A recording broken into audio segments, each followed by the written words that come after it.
All right, guys, today we are finally gonna start working on our animal here. So I have my orangutan.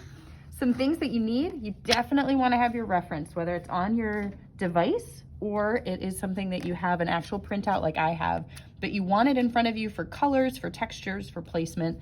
It will make it easier to do this.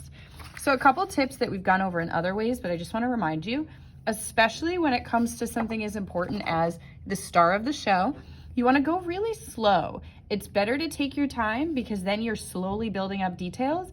If you rush it, it's hard to go back sometimes. Second recommendation, practice on a scrap paper. If you feel unsure about what you're doing moving forward, take a second, whether it's in your sketchbook or a scrap of watercolor paper, and practice first. Layer wet and dry techniques. So we started with a lot of wet. Now we're gonna work more dry so that you can do smaller details and fine elements on the top of your animal. And then if you have white areas, you wanna leave those blank still. Some common things to avoid, you wanna make sure your paper and your pigment is not too dark. This is where that scrap paper is really helpful so you can test it out.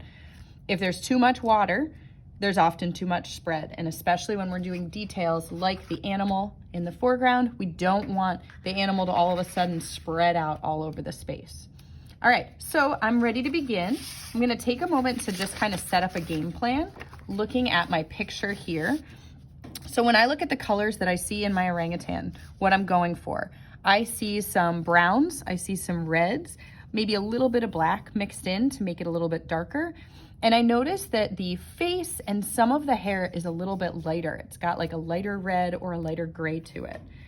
I'm also taking a look at my sketch that I have here, and I can still see some pencil lines. So at this point, any lines I can get rid of just makes it a little bit easier to do the next step. So I'm just gonna kind of wipe away some of those. I don't really need them anymore because I know where he is or she. So I'm gonna start with a light layer of this lightish red in most places, and then I'm gonna do a light area of the light gray for the face. So when I get my paints out here, let me get all set up, I'm gonna try and be really light with the colors. So let me turn this so you can see a little more. So I know I'm gonna want some brown. And of course I have some blue in the way here, so I'm gonna kind of wipe some of that out of the way with my sponge. All right, so I know I'm gonna want some brown, but I also see in my drawing there's some red. So you're trying to kind of match what you see. And there's also some like tans. So in that case, I'm gonna add a little bit of yellow to try to warm it up a bit. All right, now as I mentioned, practicing on a piece of scrap is really helpful so you can see if you get the color that you want. I feel pretty good about that. So the only thing before I go with my brush, I have a lot of water in there. So I'm gonna take and wipe a little bit of it off because I wanna go really slowly with the color. Now I feel ready. I'm gonna start with just layering a little bit where the animal is. You can see it's a super light coat to begin with, because remember, you're gonna be adding lots of texture over the top. I'm also choosing to use my flat paintbrush because that way I can get clearer lines. If I paint this way, it helps me create a very strong, nice line as I go. All right, so as I mentioned, I'm just gonna kind of fill with this very, very light color, and then I can start to add other elements over the top. So it's okay if it's not perfectly smooth. The coloring that we see in the orangutan is not the same everywhere, so it's all right.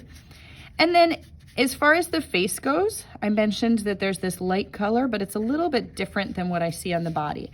I see a little bit more of like a light gray. So in this case, I'm gonna go back, modify my color, adding a little bit more black to it. Once again, testing out my color to see if it's what I want. I think that's pretty good. Then I'm gonna start by just covering that one area with a little bit of water. Maybe a little too much water, you can see it's pooling there. So next time I would try and use a little bit less. All right, once I have that base coat down and it's had a chance to dry, I can start to build up textures that I see on the surface. So for instance, my animal has some dark browns, some dark reddish, a little bit of black. And for this, I'm gonna try some dry brushing. So remember, when you're dry brushing, you wanna get a lot of the water out of your brush so you have very limited pigment. So I went back to my black, put a little bit of pigment on, and you can see I can start to kind of develop what will look like fur. So I'm gonna start with this layer of black, very, very limited, and I'm gonna look at the direction that I would see that the fur would move in. Okay, I notice it's not really showing up here. I'm gonna grab a little bit more. And especially around the face, it gets dark. Around the armpits, it gets dark. So I'm slowly starting to build up that texture. You know, in this one spot, it got a little too dark, but remember, this is just one of many layers. So now I'm gonna go back with a little brown. I'm gonna do the same thing, kind of add over the top. And in this case, I'm even going outside of the edges of what I previously drew as the shape of the orangutan because they have fur and it kind of extends outside. So you can see I'm slowly starting to add up the layers. I'll keep going and probably add like 10 to 15 different layers in this area. If you notice, I'm saving the face. Sometimes the smaller details are easier to come back to a little bit later on. You also notice I keep going back to this paper just to kind of test out what I'm doing. Let's say you're not a big fan of this dry brushing technique to add texture or details. This is where your small paintbrush comes in. So if I wanted to, instead of using the dry brush, if I want some more specific lines, I can, once again, test on my scrap paper, and I can make individual lines as I go through. So if you take a look, you're seeing me create some small lines that also will look like texture. It's just kind of a different approach. So sometimes it's good to experiment, see what you like as you go through, and slowly build up, just like we've been doing at other times.